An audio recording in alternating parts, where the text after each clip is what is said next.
entrepreneur, maman, femme, être humain qui a des envies, des désirs, des hobbies et si peu de temps en fait, si peu de temps dans une journée et parfois même si peu d'énergie dans une journée pour faire toutes ces choses, pour faire face à toutes ces responsabilités, tous ces engagements. Je sais, tu as certainement déjà entendu qu'on a toutes le même nombre d'heures dans une journée que Beyoncé, mais il faut arrêter 2 minutes. Beyoncé, elle n'a pas les mêmes moyens que toi, ni que moi. Elle n'a pas la même team, elle n'est pas entourée pareil, Beyoncé. Tu n'es pas Beyoncé, il faut arrêter avec ça. Sauf si Beyoncé regarde cette vidéo complètement par hasard et comprend le français. Bonjour, tu n'es pas Beyoncé, d'accord? Donc c'est normal si parfois ça te semble un peu compliqué. Si parfois tu te dis, bon sang, j'ai pas assez d'heures dans la journée, j'ai pas assez de temps. Et puis parfois j'ai même pas assez l'énergie pour faire toutes les choses que j'ai envie de faire, toutes les choses sur lesquelles je me suis engagée, toutes les choses qu'il faut faire. Et pourtant, malgré tout, c'est bien beau de dire c'est pas facile, il faut quand même assurer. Alors comment on fait pour assurer quand on a l'impression de pas avoir assez de temps, quand on a l'impression de pas avoir assez d'énergie, et parfois c'est pas qu'une impression, c'est aussi le cas réellement. Ce que je t'invite à faire déjà, en termes d'énergie, faire la priorité à toutes ces activités qui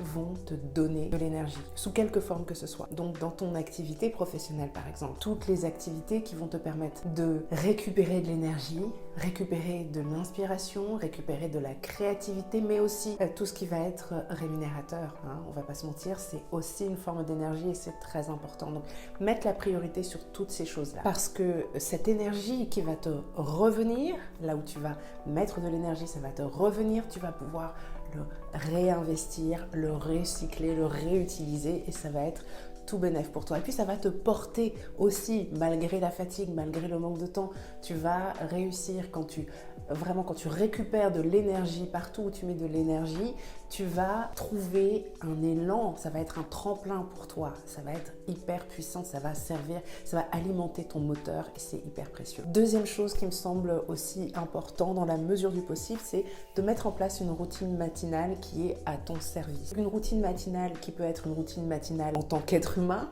donc une routine qui va s'adapter évidemment à tes possibilités, à tes engagements, au fait que tu aies ou pas une famille, des enfants plus ou moins jeunes qui vont avoir besoin que tu t'occupes d'eux, etc.